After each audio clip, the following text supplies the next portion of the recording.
सिरसा व आसपास के इलाकों में पिछले 2 दिनों से रुक रुक कर हो रही मूसलाधार बरसात किसानों के लिए फायदेमंद साबित हो रही है। नरमा, कपास और गवार की फसलों के लिए बरसात वरदान साबित हुई है। फिलहाल नरमा कपास की फसल नहरी पानी की कमी और गर्मी की वजह से मुरझा रही थी, लेकिन अब इस बरसात ने इस कमी को भी पूरा कर दिया है। इससे किसान खुश दिखाई दे रहे हैं और उन्हें उम्मीद है कि इस बरसात के बाद उनकी नरमा कपास की फसल के उत्पादन सकारात्मक प्रभाव पड़ेगा।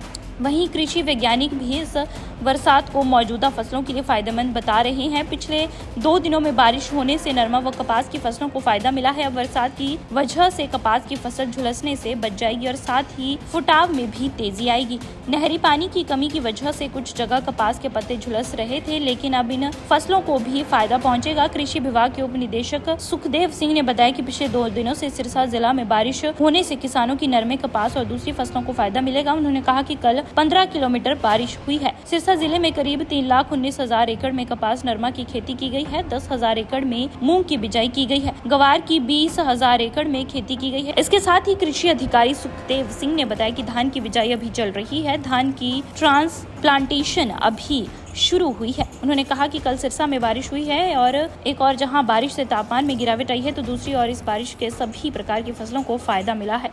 हाँ जी, जिला सिरसा के अंदर कपास की बिजाई हो चुकी है लगभग 3,19,000 एकड़ के अंदर।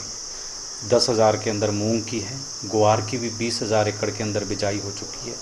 धान की बिजाई चल रही है, ट्रांसप्लांटिंग अब शुरू हुई है। कल जो मौसम में परिवर्तन हुआ है, बारिश हुई है, इस बारिश से तापमान तो नीचे आया ही है। इस बारिश से सब फसलों को फ़ायदा है। फसलों के लिए वरदान साबित होगी, क्योंकि कॉटन की फसल जल रही थी, बर्निंग हो रही थी, वो बर्निंग रुक जाएगी। मूंग की फसल को पानी देना पड़ रहा था। पानी देने से जहाँ पानी की क्वालिटी डाउन है, वहाँ मूंग ख़त्म हो जाती है, पानी देने की ज़रूरत नहीं पड़ेगी। ग्वार की फसल को पानी देने की ज़रूरत नहीं पड़ेगी। सभी फसलों के लिए कल की बारिश बहुत ही फायदेमंद है। किसानों को क्या राय देंगे? जैसा हाई टेम्परेचर की वजह से किसानों ने अपनी ट्रांसप्लांटिंग रोकी हुई थी, नर्सरी में ग्रोथ नहीं हो रही थी, पीलापन आ रहा था, वो सब सही हो जाएगी। अब किसान अपने धान की रुपाई कर सकते हैं। इसके साथ ही किसानों को मेरी ये भी निवेदन है कि जो फसल का पंजीकरण करवाएं।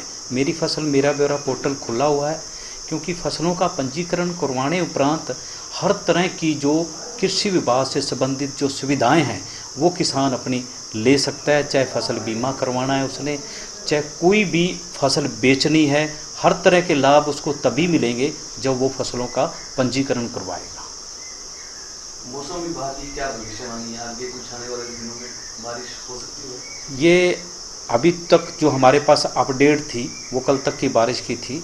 अभी जैसे टाइम टू टाइम हमारे पास जो नई अपडेट आती रहती है वो हम किसानों के ग्रुपों में भी शेयर करते हैं।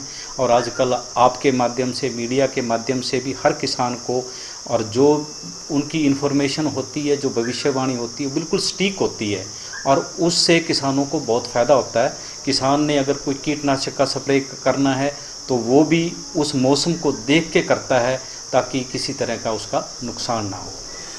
बात की जाए तो कल जो बारिश हुई है, कितने mm बारिश हुई? कल वाली बारिश हमारी सिरसा डिस्ट्रिक्ट में डिंग रोड साइड से लेके और ओडा से इस साइड में और एलनाबाद तक बारिश है। कहीं कम है, कहीं ज़्यादा है। सिरसा के अंदर बारिश अच्छी है।